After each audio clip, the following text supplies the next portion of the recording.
Alright, Assalamualaikum warahmatullahi wabarakatuh dan salam sejahtera kepada semua pelajar-pelajar, pelajar-pelajar SPM sejarah, ya. Jadi kita sambung, bab 7, kita sekarang di 7.2 yaitu dasar pendidikan kebangsaan, bagaimana untuk menyatu padukan rakyat, melalui pendidikan. Nah, kalau 7.1 sebelum ini kita cerita pasal integrasi nasional. Bagaimana kita menyatu padukan rakyat, meningkatkan perpaduan melalui integrasi nasional. Sekarang melalui pendidikan pula. Jadi mesti semua setuju kan? Pendidikan adalah alat perpaduan yang paling berkesan. Sebab melalui pendidikan lah, merujuk kepada sekolah lah, kita di sekolah kan? Di sekolah lah sebenarnya perpaduan itu bermula. Perpaduan itu di sekolah lah ada. Sekolah adalah tempat yang paling tepat lah, paling yang terbaik untuk meningkatkan perpaduan. Alright, sebab perpaduan itu diajar sejak kecil lagi, terutamanya dari tadika, sekolah rendah kan, dan sekolah menengah. Jadi kita tengok, mari kita lihat macam mana sejarahnya, macam mana sejarahnya pendidikan di negara kita ini menyatu padukan rakyat berbagai kaum. Kita tengok. Jadi kerajaan telah melaksanakan dasar pendidikan kebangsaan. Dasar pendidikan kebangsaan ini maksudnya apa yang ditetapkan oleh kerajaan, macam mana sistem pendidikan yang ditetapkan oleh kerajaan untuk memupuk perpaduan. Kebangsaan ini merujuk kepada seluruh negara lah, jadi tujuannya untuk apa? Of course lah, perpaduan kaum. Jadi dasar ini dilaksanakan melalui Jawatan Kuasa Pelajaran 1956 dan dikenali sebagai Penyata Razak 1956 dan dimaktubkan dalam Ordinan Pelajaran 1957. Ini undang-undang lah, termasuk dalam perlembagaan negara. Jadi semua dasar pendidikan yang terdapat sebelum ini disemak semula pada tahun 1960 dan menghasilkan laporan Rahman Talib dan laporan Jawatan Kuasa Kabinet 1979. Maksudnya semua dasar-dasar pendidikan negara yang sebelum ini dikaji semula, dikaji semula, diubah, ditambah baik untuk kepada matlamat perpaduan, menyatu padukan rakyat berbagai kaum. Jadi kita tengok nih gambar ilustrasi ini kan, yang di buku teks di muka surat 144. Cakap, tuan-tuan dan puan-puan, matlamat dasar pendidikan kebangsaan bertujuan menyatu padukan rakyat dan menyediakan tenaga kerja mahir yang terdiri daripada pelbagai kaum. Itu tujuannya, perpaduan dan juga tenaga kerja mahir. Maksudnya orang pergi sekolah, kerajaan mau rakyat ke sekolah untuk menyatu padukan rakyat dan juga menyediakan tenaga kerja mahir. Kenapa pergi sekolah kan? Adakah kita pergi sekolah untuk jadi kuli-kuli kan? Pekerja mahir, pekerja kurang mahir. Sebab pada masa itu negara kita baru merdeka, ekonomi kita baru mau naik. Kita perlukan tenaga kerja. Tenaga kerja perlu yang mahir, yang pandai. Kalau mau pandai, kena ke sekolah kan? Jadi lepas tu mesti dari pelbagai kaum, bukannya satu-satu kaum saja yang pandai kan, dia saja yang kerja bagus kan. Jadi itu tujuannya. Kenapa disebut di situ menyediakan tenaga kerja mahir? Tenaga kerja mahir ni yang profesional lah maksudnya. And then matlamatnya ialah untuk mengadakan sistem pendidikan yang dapat memenuhi keperluan negara, dan menggalakkan perkembangan kebudayaan, ekonomi, sosial dan politik. Jadi rakyat pergi ke sekolah, belajar, dan dapat memenuhi keperluan negara. Dari segi apa? Ekonomi kan, kebudayaan, sosial, politik, semua bidang lah. Jadi kita perlu lahirkan bijak-bijak pandai ini untuk memenuhi keperluan negara. Negara kita pada masa itu perlukan banyak engineer, banyak doktor, banyak guru, banyak askar, polis, bomba, apa semuanya kan, pakar ekonomi.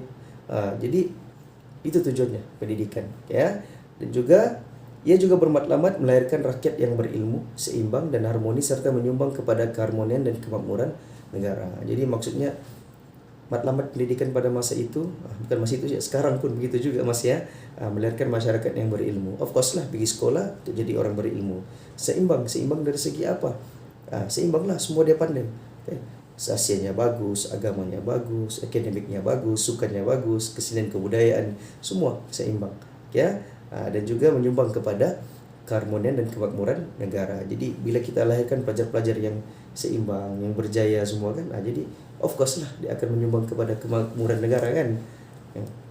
Sama lah macam kamu sekarang sekolah kan, kamu belajar. Ya, jadi satu hari nanti bila kamu sudah jadi someone, jadi seorang yang berjaya. Jadi memang kamu akan menyumbang kepada negara kan. Mungkin akan ada antara kamu yang menjadi dokter kan, dokter mata, dokter jantung, pakar otak, segala jenis pakar lah. Kamu akan jadi kan, insya-Allah kan. Jadi kamu akan menyumbang kepada negara. Ya. Amin. Cikgu doakan kamu semua berjaya lah dalam hidup kamu dan menyumbang kepada negara pada masa akan datang. Jadi kita sambung, kita tengok laporan Rahman Talib. Siapa ni Rahman Talib? Jadi jawatan kuasa ini dipenguruskan oleh Abdul Rahman Talib pada tahun 1960, menyemak semula dan mengukuhkan penyata jawatan kuasa pelajaran 1956. Jadi mereka kaji, lepas hasil kajian mereka itu buat laporan lah, apa yang patut dibuat dengan sistem pendidikan negara kita ini. Jadi mereka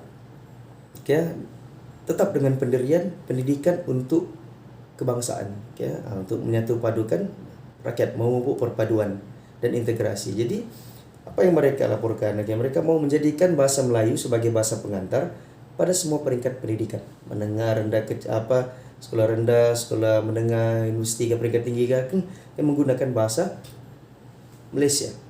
Kenapa? Bahasa Melayu lah, bahasa kebangsaan kita. Untuk apa? Untuk perpaduan. Yang Cina cakap Melayu, yang India pun cakap Melayu. Jadi bila kita menggunakan bahasa yang sama, jadi memang akan adalah perpaduan kan. Dan mengadakan kurikulum yang sama dengan dan berorientasikan negara kita bagi semua jenis sekolah. Kurikulum yang berorientasikan negara, mewujudkan perasaan cinta kepada negara. Okey. Kalau kita alhamdulillah. Kenyang KFC. Astagfirullahaladzim.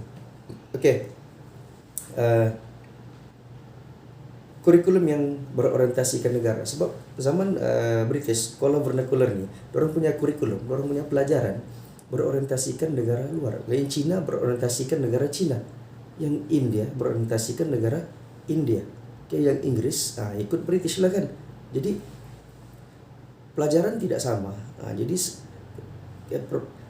orang punya mentaliti, mereka punya patriotisme kepada negara asal nenek moyang mereka. Yang Cina setianya kepada negara Cina, yang India setianya kepada negara India. Jadi mereka mau sistem pendidikan yang berorientasikan negara, ikut kebangsaan. Jadi tidak kira kaum apa pun, Melayu, Cina ke India ke, kan? Jadi perasaan cintanya tu hanya kepada negara kita, negara kita Malaysia, bukan negara nenek moyang mereka. Kamu faham kan? Jadi lepas itu mereka cadangkan lagi, Rahman Talib mencadangkan beberapa cadangan tambahan kepada penyata jawatan kuasa pelajaran 1956. Mereka cadangkan penekanan kepada mata pelajaran sejarah untuk menanamkan semangat cinta dan kesetiaan kepada negara. Sampai sekarang ni lah. Mereka cadangkan di Malaysia tidak kira apa kaum pun mesti belajar sejarah negara. Supaya apa? Supaya kita faham dan kita sayang negara kita. Coba sekarang lah kamu belajar sejarah negara kan. Tidak kira lah kamu Melayu ke Cina ke India ke Sabah Sarawak kan. Kamu, cinta kamu hanya kepada Malaysia. Kenapa? Ada yang cintakan negara Korea kah? Jadi kita belajar sejarah negara kita supaya kita sayang negara kita kan.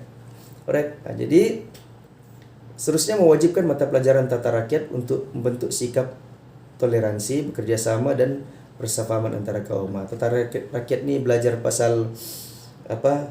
Kalau dulu dipanggil pendidikan civic lah, civic dan kewarganegaraan. Jadi belajar di sekolah supaya bersikap toleransi antara kaum, antara agama, bekerja sama dan persepahaman antara kaum. Wajib mata pelajaran tu. Sekarang tidak ada, sudahlah mata pelajaran tata rakyat tu kan. Sekarang benda-benda itu, perpaduan apa semua ni, integrasi ni, kerjasama ni, kita belajar melalui agama, subjek moral, subjek sejarah dan semua subjek pun diterapkan nilai-nilai perpaduan. Apatah lagi sejarah, paling banyak lah pasal perpaduan. And then Encik Aminuddin Baki, salah seorang pakar pendidikan negara kita ni. Nanti kamu search lah di Google siapa itu Aminuddin Baki. Itu sejarah Institut Aminuddin Baki. Jadi beliau mengkaji, mereka buat penambahbaikan terhadap laporan Rahman Talib. Jadi mereka kaji lagi. Jadi cadangan mereka perkenalkan sistem persekolahan aneka jurusan untuk menampung pelajar yang gagal memasuki sekolah menengah akademik. Ya. Jadi pelajar yang lemah ini, yang gagal masuk bidang akademik ini, jadi dicadangkan masuk jurusan yang lain. Mungkin jurusan teknik dan vokasional kan. Jadi sebab bukan semua pelajar pandai akademik kan.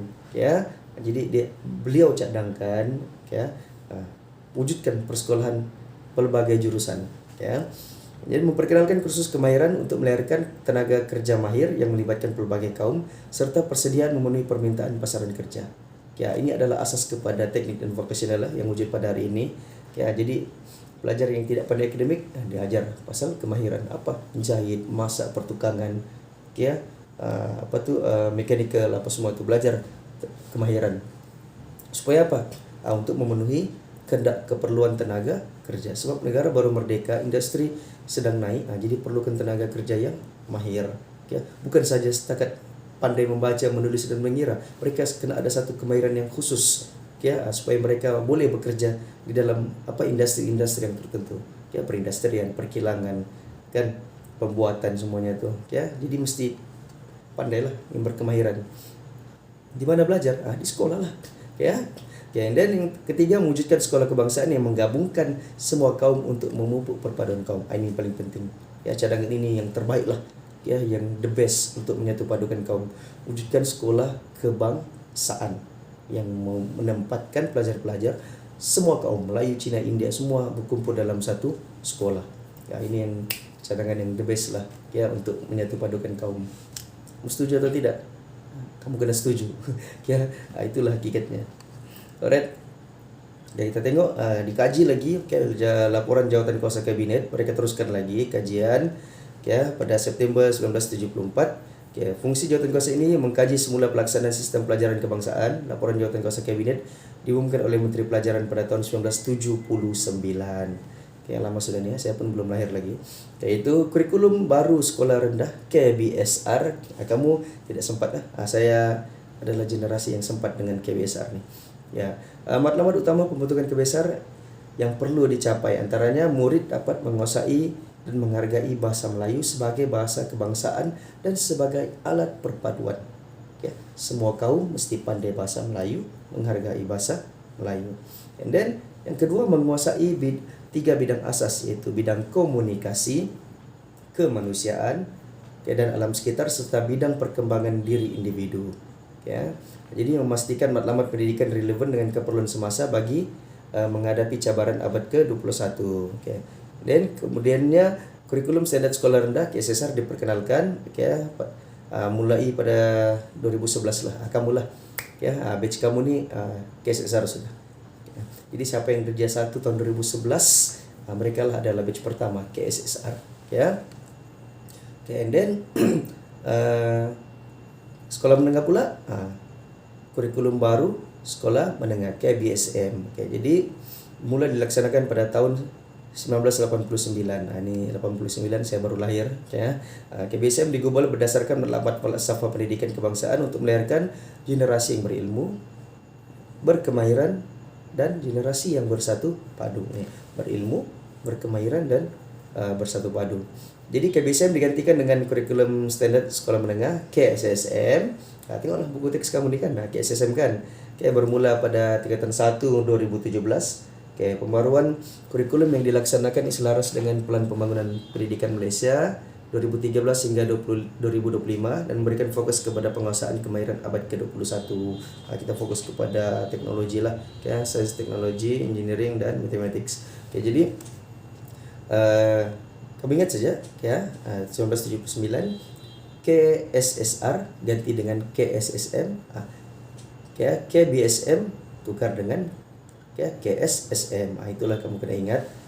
And then antara kandungan laporan jawatan kuasa kabinet ni mempunyai matlamat bagi memperkukuh perpaduan, termasuklah bahasa Melayu sebagai bahasa perpaduan dijadikan sebagai mata pelajaran wajib dalam peperiksaan awam.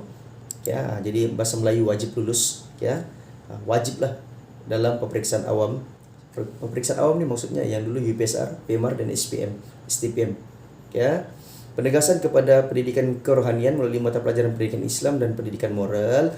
Start di sini wujud ditekankan pendidikan Islam dan moral, dan penekanan terhadap aktiviti co-curriculum yang melibatkan semua kaum seperti unit beruniform, sukan, dan permainan serta persatuan. Jadi start dari 1979 ini Kokem kita ada unit beruniform, ada sukan, permainan. Jadi melibatkan semua kaum lah.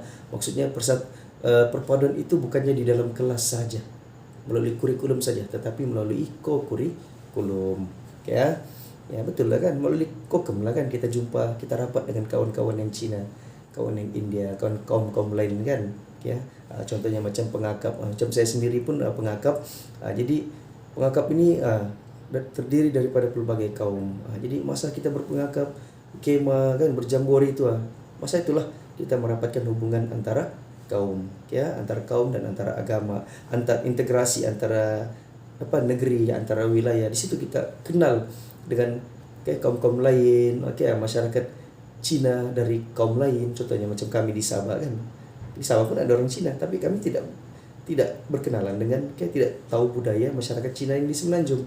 Begitu juga sebaliknya kan. Macam di Sabah kurang masyarakat India. Jadi masyarakat India paling ramai di Semenanjung kan. Jadi bila melalui aktiviti co-curriculum ini, berpengakap ini, kita dapat berkenalan dengan kawan-kawan dari kaum lain dan juga dari negeri yang lain. Alright. Dan yang ketiga daripada jawatan kuasa kabinet ni, mereka menghasilkan kurikulum baru sekolah rendah KBSR yang diperkenalkan pada 1982, macam saya cakap tadi lah. Dan juga falsafah pendidikan negara mula digubal pada 1988. Ni ingat nih, falsafah pendidikan negara FPN. Ini kamu Google. Alright. Jadi apa tujuan falsafah pendidikan kebangsaan ini? Memperteguh atau menambah baiklah ala tuju dan matlamat pendidikan negara ke arah perpaduan.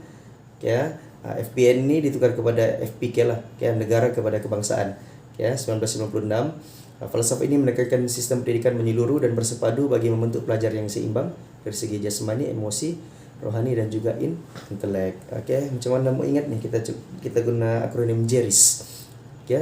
Matlamat pendidikan untuk melahirkan pelajar yang seimbang dari segi JERIS. Apa tu JERIS? Jasmani, emosi, rohani dan intelek dan juga sahsia. JERIS. Ingat JERIS, JERIS. Itu tujuan kita punya matlamat pendidikan kebangsaan. Jadi kita sambung lagi pada tahun 1996. Kedudukan bahasa kebangsaan diperkukuhkan dengan memperuntukkannya sebagai bahasa pengantar utama dalam sistem pendidikan kebangsaan melalui Akta 1996. Maksudnya Akta ni kita punya perlembagaan negara kan. Jadi berdasarkan perlembagaan negara, undang-undang negara, bahasa Melayu ini dijadikan mata pelajaran wajib di semua sekolah dan institusi pendidikan. Wajib belajar bahasa Melayu. Dan institusi pendidikan swasta pula dikehendaki mengadakan pengajaran bahasa kebangsaan, pengajaran Malaysia dan pendidikan Islam dan moral bagi yang memupuk semangat cinta akan negara serta nilai murni. Jadi sekolah-sekolah swasta ni ikut dia punya sistem sendiri kan. Jadi melalui Akta Pendidikan 1996 ni, even sekolah swasta pun wajib belajar bahasa Melayu. Pengajian Malaysia, pengajian tu kan, kita 6. Dan juga kalau sekolah swasta tu ada pelajar Islam, mesti ada pendidikan Islam. Untuk yang bukan Islam, pendidikan moral. Tujuannya untuk apa? Cinta negara serta nilai murni. At the end untuk apa? Perpaduan kan. Jadi itu 1996. Jadi settle pendidikan. Jadi inilah yang berlaku perkembangan sistem pendidikan kita secara ringkas dari sejak 1957 sampai 79 dan 1996. Kita punya pendidikan negara semakin improve, semakin baik, dan kerajaan kita menjadikan pendidikan sebagai alat, sebagai medium untuk mencapai matlamat, menyatu padukan rakyat, perpaduan dan juga keharmonian. Macam mana kita mau majukan negara kita ni, melalui pendidikan. Jadi ini sampai 1996 lagi. Belum lagi cerita yang tahun 2000 ke atas kan. Mungkin mungkin lepas berapa tahun mungkin buku teks ini akan ditambah lagi, akan di-upgrade lagi kan. Masukkan lagi sejarah pendidikan negara kita yang tahun 2000 dan ke atas. Ya. Ya. Oke, jadi itu saja untuk pendidikan. Jadi kesimpulannya, ya, kerajaan kita, pemimpin kita pada masa itu, menjadikan pendidikan sebagai alat atau medium untuk meningkatkan perpaduan. Lepas itu berbagai kajian dibuat untuk meningkatkan kita punya kualiti pendidikan. Kita ada laporan Rahman Talib, kajian daripada Aminuddin Baki, lepas itu jawatan kuasa kabinet, lepas itu akta pendidikan 1996. Jadi semua itu tujuannya untuk apa yang kerajaan buat pada masa itu untuk mencapai matlamat perpaduan kaum dan juga keharmonian negara. Jadi saya harap kamu faham. Pasti kita akan pergi kepada apa lagi? 7.3. Ya. 7.3 yaitu bahasa Melayu sebagai bahasa ilmu dan bahasa perpaduan. Jadi maksudnya bagaimana menjadikan bahasa sebagai alat perpaduan. Sebelum ini sekolah kan. Tadi kita belajar pasal sekolah. Nanti pula kita belajar pasal bahasa. Right? Kita rehat dulu, nanti kita sambung. Haus.